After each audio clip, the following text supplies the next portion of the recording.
সমিত সোম পেছন থেকে ফাউল এবং পরে গিয়ে সেখানে সুরেশকে একটু শাসিয়েও দিয়ে এলেন সমিত।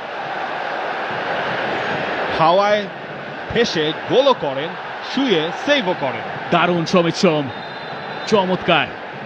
তবে শেষ মুহূর্তে নিয়ন্ত্রণটা হারিয়েছেন।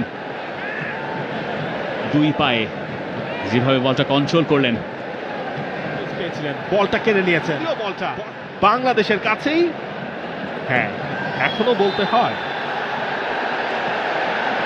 এবার সিদ্ধান্তটা বাংলাদেশের পক্ষে। সমিত সোম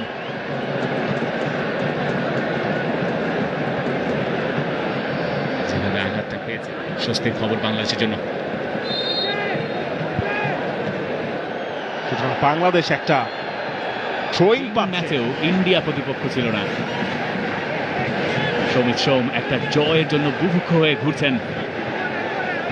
বাংলাদেশ জাতীয় দলের জার্সিতে জয়টা এখনো তার পাওয়া হয়নি।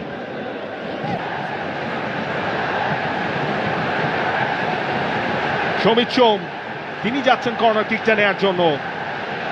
চাইবেন না বাংলাদেশের আসল তপুর হেডার পেনাল্টি এরিয়ার বাইরে পাঠিয়েছে সেটাকে, এবং এবার কিন্তু কাউন্টারে যাওয়ার সুযোগ ছিল। শানান তিনি আটকে দিয়েছেন সমিত সোমকে। ইয়েলো কার্ড দেখানো হয়েছে শানানকে।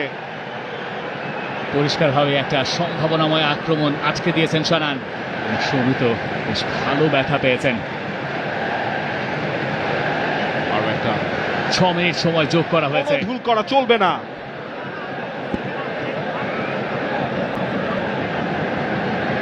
থ্রোয়িং, তাজউদ্দিন যাচ্ছেন সেই থ্রোয়িংটা নেওয়ার জন্য। সমিত সোম প্রথম জয়ের অপেক্ষায় কি তিনি? বলছিলেন তার একটা আফসোস, এখন পর্যন্ত ন্যাশনাল টিমের হয়ে কোনো ম্যাচ জেতা হয়নি তার।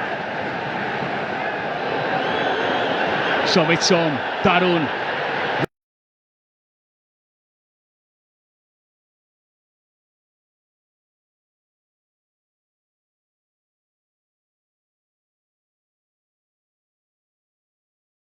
ফোর্থ অফিসিয়ালের কাছে যাচ্ছেন এবং বাংলাদেশের